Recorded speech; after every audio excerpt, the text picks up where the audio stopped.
Hi everyone, my name is Courtney. I write under the pen names Lyra Parrish, and I'm one half of the USA Today best-selling duo Kennedy Fox, and I'm just here to say, like, happy 2023. Guys, we survived 2022. Can you even believe it? I am here today celebrating my 9-year publiversary, and it has been a tradition for me to come and chat with you guys about things that I've learned during X amount of years of being a self-published author. And so this video will go in the playlist with all the other ones. I think I've been doing it since year 6 or 7. I'm gonna go look. Wow. Oh my gosh. Okay, so I have been making these videos since year 4 of being a self-published author. This will be my 6th time coming to you guys and sharing experiences during that year. My book released January 11th. For years I thought it was the 14th, but it's actually the 11th. We know now. And yeah, it's just been a wild journey. I published book number 50 in December, so this is 9 years and 50 books later. One of the big things that I learned last year was burnout happens to everyone. And there are times when I think that I am invincible from burnout, and then I experience it so badly that I'm like, what the heck? And that was me at the end of 2022. And it took a lot for me to get out of that funk. And I knew that I was pushing myself a little bit too far when I got the spicy cough again. That's right, guys. Your girl got the C word again. I was sick for about a week, which is great because the last time I had it, I was sick for like 17 days. Thank you, booster. Doing your job, and it was a lot less than it was the first time. So I'm very thankful for that. But December was one of those months for me, like, we pulled all-nighters for an entire week. I've noticed a lot of people are just burnout. 2020, we were all gung-ho. We were like, yes, we're gonna stay home. We're gonna write all these books. You go at 100% for 1 year, and then you're like, oh yeah, I'm gonna continue at this pace for the next year. And then here comes 2022, 2023, and people are just burnt out and they're in bad headspaces because you've been pushing at such a high level that's just not sustainable. That's like getting on a treadmill and putting the speed on 10 and expecting that you're gonna run at that for 2 hours. Some people can do that. Most people, I know I cannot do that. Instead of treating publishing as a marathon, when everyone was home, a lot of people treated it like a sprint, and they sprinted for years. And now a lot of people are just tired, me included. I am tired. I am so tired, but working energizes me, and I love this job. I love it so much. It was my #1 dream bucket list item, was to self-publish my books and become a full-time author, and I accomplished that. It still brings me so much joy to think about and to know that I never gave up, that I continued forward, that maybe I wasn't the most popular author back in the day, but all of this is cyclical. All of this is mountains and valleys, ebb and flow. The people who are at the top today may not be at the top tomorrow, and the people who are at the bottom, they will not stay there if they continue publishing. And I truly believe that. And that's why I'm always like, it doesn't matter who your friend group is, because your friends are not going to sell your books. Everybody out there, get it out of your head. Get it out of your head that your New York Times best-selling best friend is going to help you sell your books. Because in the grand scheme of things, it doesn't matter who you're friends with. Readers are not searching you out on Amazon and finding out who you run with and all of these things like that. Maybe after they read your books, they'll look into your life and all of those things. But for the most part, nobody gives a shit who you're friends with. I see a lot of people who are like, I don't have a clique. I can tell you that the people that I'm still besties with, I have been friends with since about January of 2014. when I self-published my first book. I don't have a clique. I don't run with a specific group of people. I have different friends than Brooke has, and a lot of people assume that I'm besties with her besties, and I'm just like, that's not how any of this works. Me and Brooke have a business relationship. We don't have a clique. I don't even know what a clique does because I've never been in one. I've always been that person that's friends with this group of people and that group of people and this group of people, and I am like a butterfly floating in the wind, just being friends with everybody regardless of whatever group you're in. With that being said, there are people out there who don't like me for Facebook posts or because I act as I act online, which is my true authentic self, and I'm okay with that. And the reason why I'm okay with that is because I would rather people hate me for who I actually am than to like me for a character that I play on the internet. And that's okay with me. I don't need tons of friends to be successful. I've got my ride or dies. I got my 3 or 4 friends that I talk to on a weekly basis, and that's it. And that's all I need. And that's all you need too. It literally breaks my heart when I see newer authors say stuff like, I'm searching for my tribe. That's the word that really just reminds me of all the MLM vibes, but it breaks my heart because I know that this can be a lonely profession, but in the grand scheme of things, you don't need a large group of people standing behind you to be successful. I tell this story a lot where I wasn't invited to signings because I wasn't at a specific level. I didn't have the bestseller tags. Did have readers who love my books, but I wasn't anyone of importance. And then when it got found out that I was half of Kennedy Fox, then the invites started rolling in, and instantly I was good enough. I fit in. I had the bestseller tags. We had a large reader group and people then wanted me. But me being the person that I am, I believe that if you didn't want me when I was no one, then you don't get me when I was someone. And that goes for every person who snubbed me when I was no one, that were super elitist because I wasn't, you know, high profile enough. While I allowed it to bother me in the moment, with a little bit of time and perspective, I realized that I was always better than those things. And I don't want to support people who are like that. For me, it just is another little feather in my cap to prove people wrong. And in my mind to say, you know what? I wasn't good enough then, but one day I will be. And then they won't be good enough for me. It was a hard lesson to learn, but it was a good lesson to learn. So if you're a newbie and you feel like you're not good enough because other people don't invite you to do things or won't accept you for whatever, just know that one day that will be below you. And that's all I'm gonna say about that. 9 years, 50 books, 50 books. I think back to it sometimes and I'm like, that is wild. 50 books. When I think about different times in my life and different songs that are on playlists of old books that I wrote, like so much comes back to me. So many amazing memories, and it wasn't always easy. If you're looking for the easy way out and you want to be an author,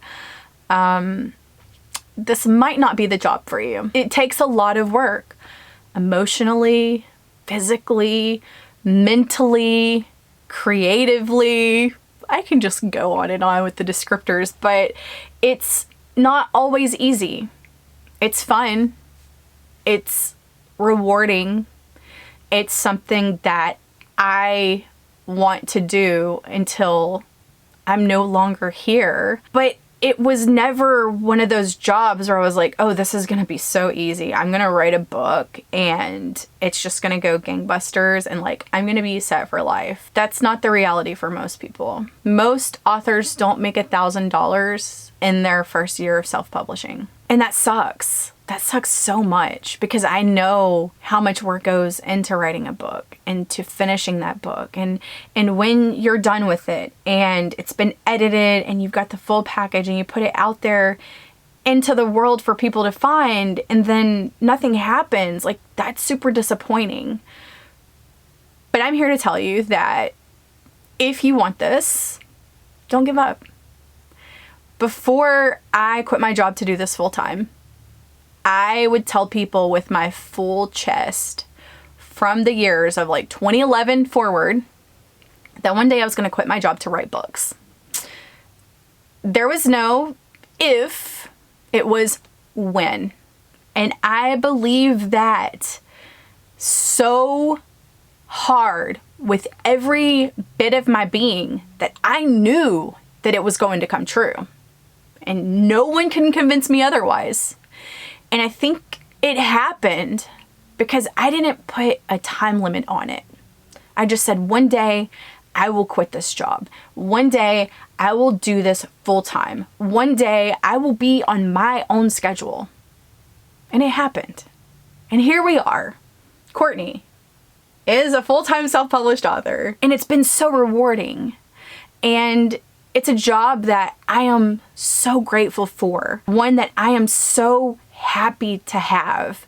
One that I can't ever imagine walking away from. I told someone recently that I was super passionate about self-publishing, and they asked me if I knew the definition of passion, and that maybe I shouldn't describe it like that. So what do? I Kermit Gif it up, and I go and look up the definition of passion. And I'm like, you know what? I am passionate about self-publishing. It's not always a positive experience because passion is not always positive. And I've done some deep diving into myself to personally develop myself more, to understand the things that make me tick, to really discover what I love and what makes me happy and where I want to see myself in my professional career in the next 5 years, 10 years, 20 years. And I've realized very recently that I can be a proponent of people self-publishing, and I can be your cheerleader. I can be your Jamie Lee Curtis, guys. I want everyone who wants this to have it. I genuinely do. But I've realized that I don't have to be so passionate about something that I'm willing to fight about it. That was a mind-blowing moment for me. To realize that sometimes maybe I take the things that happen in this industry a little bit too personal. My opinion, in the grand scheme of things, while it's mine and I own it and it's valid in this big world of publishing, it might not really matter. And am I willing to literally fight for something that I believe in self-publishing? And most of the things that I have found that have upset me or made me sad, those things 6 months from now won't really matter. So I've really been trying to understand those things about myself and my obsession with self-publishing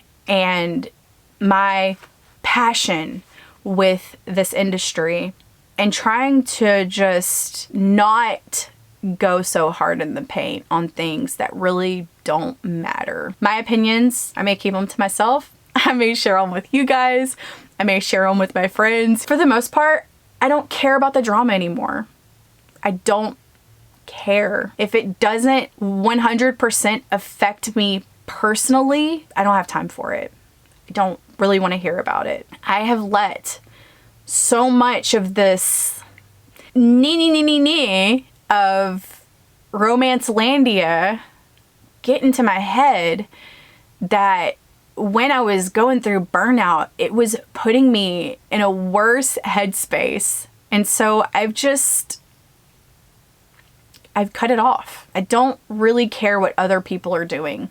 I want to know if someone's problematic and I am associating myself with them, because I don't want to be seen as someone who is problematic, because I'm very unproblematic for the most part. But I don't want that negativity to come into my headspace. I've been working really hard on myself, trying to get through my grief with my dad, trying to be kind to people who don't necessarily always deserve it. I want to be a better human, and I want to show people that it's possible to reinvent yourself in ways that make you a better human, that makes you more creative, that makes you become a better writer who thinks outside of the box, who doesn't allow outside na-na-nas to get into my head, because I don't want that in my life anymore. I don't want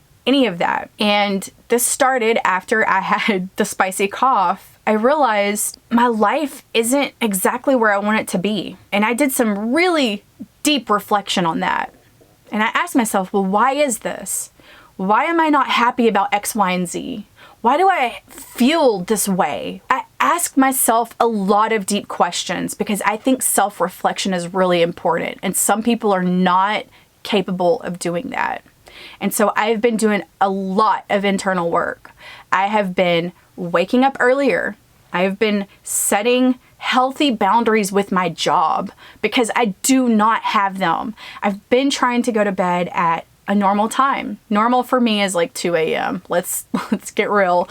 But that's much better than the 6 or 7 a.m. that was happening. I have started opening myself up to other opportunities, to things that excite me, that bring me joy, that make me happy, because I realize that life is very, very short. I realize that I will not live forever. And the things that I do today and tomorrow, and the words that I write, and the books that I publish, and the projects that I'm a part of, that's my legacy. That's what's going to survive when I am no longer here. And so it's important to me to do the things that I've wanted to do that I have not done. And to do that, it starts with waking up earlier, taking care of my body, and going to the gym and working out. Oh my God, like I said out loud, I really need to start working out again. An hour later, my friend texted me and said, hey, I need a workout buddy because I am trying to fit in this dress on this day and I need someone to like motivate me and go to the gym with me. And it was like, I asked, and I received. And so I've been working out with my old work friend since middle of December. I have been going to sleep a little bit earlier. I've been meditating again. I've been getting up in the mornings and not immediately getting on my phone. And I've been doing this beautiful morning routine that really puts me in the headspace to allow me to be more productive and allow me to be more creative and kinder and just give me self-awareness about the way that I am acting and the type of energy that I'm putting out into the universe and to the people who are in my life. I have been a lot happier. I can say that I am so excited about 2023. I have really been doing the work. I'm going to continue to do the work. I am working through my grief. I've really been taking care of myself and my mental health and really protecting my peace, moving my body, doing all the things and creating the life that I imagined I would have when I quit my job. And that feels good. And I feel like I finally have control and clarity, and I know exactly what I want to be doing, and that alone is so freaking powerful, and it makes me so happy, and I know the steps that I need to take to be happier in my life. And it's a journey, and I will not always be perfect, but I have a sense of control that I have not had in a very long time. And I'm not about toxic positivity. You guys know that I'm not about that. It's not about, oh, just say you're happy and you're happy. It's more than that. Having a deep understanding of who you are, what makes you happy, what makes you tick, what makes you mad, what makes you sad, and all those things, and working through those issues, those traumas, whatever it is, and having a better understanding with yourself. And I am going to put the work in all of 2023. You guys know that like every new year, I have decided not to do words. The last time I did a word of the year was when all that stuff happened with my dad. And after that, I was like, no, I am not going to let that word manifest into my life because it doesn't happen the way that I want it to. And so I usually let what happens to me on December 31st, January 1st dictate what my year will be like. Last year it was keeping people accountable. I laugh, it's a long story. I spent the entire year keeping people accountable who needed to be held accountable. But if that wouldn't have been my thing, I might have let over half of it slide. But it was big things, like super big things. And this year, my thing is going to be protecting my peace and doing the things that make me happy or make me excited or help other people or allows me to grow into a better person. And that's what I'm going to work toward this year. Just reflecting on my publishing journey and all the books I've published and like all the things that I've accomplished, like huge things. Like I know that this in the grand scheme of my career is only the very beginning. I still have what? 30 years, 35 years to continue publishing. Like one day I will look back at this video and be like, oh, you were such a little baby. Look at little baby Courtney there talking about her 9-year publiversary when you know I'm at like 40 years or something. Kind of the way that I feel when I look back at the 4th year or the 5th year. You know, I'm at 9 years and it's such a huge accomplishment, and I hope that I can continue to do this for as long as I am alive and continue to create worlds and stories that mean something to people and make a difference in the world, because that's my goal and that's what I want to do. Self-publishing isn't easy. It's only going to get harder, but it's very rewarding. If you want this, whatever that dream life is, those big things that you want in your career, you can make it happen. You have control. You have the ability to make your dreams come true, but you have to believe in them. That's the first step. You have to believe that those things will really happen. And then you have to put in the work to make those things happen. That's it. There you go. You got the secret. That's the secret ingredient of being a successful self-published author. Dream big. Don't ever give up. Keep going. Keep publishing. Be kind to yourself. Don't want any of that. Courtney, I only wrote 100 words yesterday. I don't care. 100's better than 0. Period. Period. I'm proud of you. I'm excited to see what we're going to accomplish together in 2023. And I think you guys will see a lot more of me this year because I am coming back to YouTube. I'm feeling refreshed. I'm feeling good. And I'm very grateful that you guys are here. There's like 10,000 plus of you, which is blow my mind a little bit. And I know that it's only going to go up from here. So I'm happy you're here. I hope you're ready for the new year. I can't think of anything else to rhyme that, but I will be your cheerleader. I will pump you up. Done with all that negative bullshit. Psh, get out of my life. Don't want it anymore. And that's it. That's all I gotta say. So thank you. 9 years. Woo! 9 freaking years. Unbelievable. And guess what? I'm not going anywhere. So that's right. I'll be here forever. Yeah, I will. Because these videos will be here forever. So hey, if you're watching this 30 years from now, yeah, I hope you'll have an incredible, amazing week. You accomplish all your goals and you write all the words, and I'll see you again in my next video. Toodles!